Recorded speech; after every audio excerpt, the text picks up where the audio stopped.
On the evening of December 16th, 1985, one of New York's most powerful crime bosses stepped out of a car outside a Manhattan steakhouse. Moments later, gunmen emerged from the darkness and opened fire.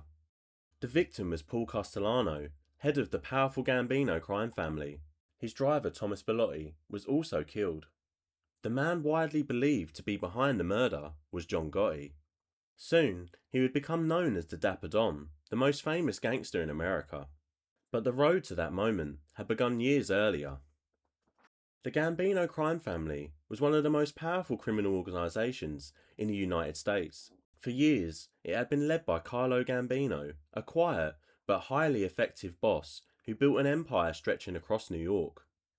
When Gambino died in 1976, many expected his underboss, Agnello Della Croce, to take control. Instead, Gambino chose his cousin, Paul Castellano. The decision divided the family. Castellano was different from many traditional mob bosses. He focused heavily on business interests, financial schemes, and white-collar crime. Many of the family's street-level gangsters admired Della Croce instead. Among them was a rising figure from Queens named John Gotti. Gotti was everything Castellano was not. He was charismatic, aggressive, and comfortable in the spotlight. As Castellano remained distant from many of the family's soldiers, Gotti's reputation continued to grow. For years, the rivalry remained contained. The death of Agnello Della Croce would change that. In 1985, Della Croce died from cancer. For many within the Gambino crime family, he had been the bridge between Castellano's leadership and the street-level faction that remained loyal to him. With that bridge gone, old tensions quickly resurfaced. According to Mafia tradition, powerful members were expected to attend Della Croce's wake and pay their respects. Many were furious when Castellano failed to appear. To some, it looked like a personal insult. To others, it was evidence that the boss had become disconnected from the men beneath him. At the same time, Castellano was facing increasing legal pressure from federal authorities. Rumours spread that he was preparing to reorganise the family's leadership. John Gotti and his allies believed that their own positions could be at risk. There was another problem. Traditionally, the murder of a mafia boss required approval from the commission that oversaw New York's 5 families, and Gotti had no such approval. What he was planning was more than a challenge to Paul Castellano. It was a challenge to the established order of the American Mafia itself. Rather than wait, they decided to act first. On the evening of December 16th, 1985, Paul Castellano arrived outside Sparks Steakhouse in Manhattan for a meeting. As he stepped from his car, several gunmen approached. Within seconds, Paul Castellano and his driver, Thomas Bellotti, were shot dead. The attack was swift, organised, and highly public.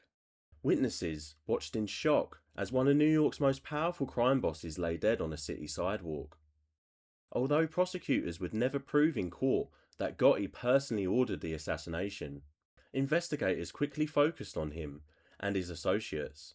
Within organised crime circles, many believed there was little doubt about who had benefited. The old boss was gone, a new one was waiting.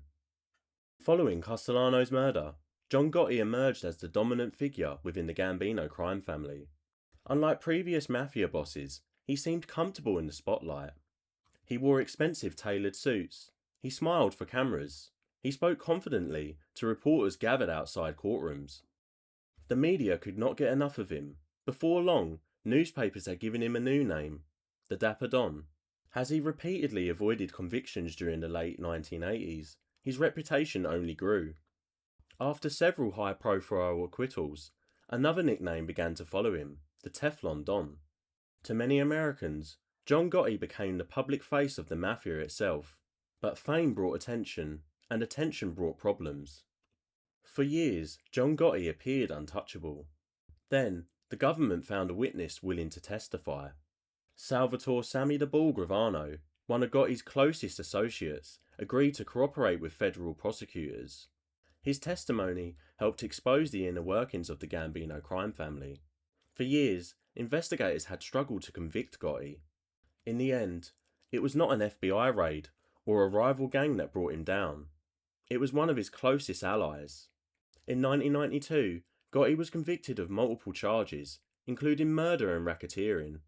He was sentenced to life imprisonment without parole. The man who had risen to power through one of the most notorious mafia assassinations in American history would spend the rest of his life behind bars. The murder of Paul Castellano did more than remove a mafia boss. It transformed John Gotti into the most famous gangster in America.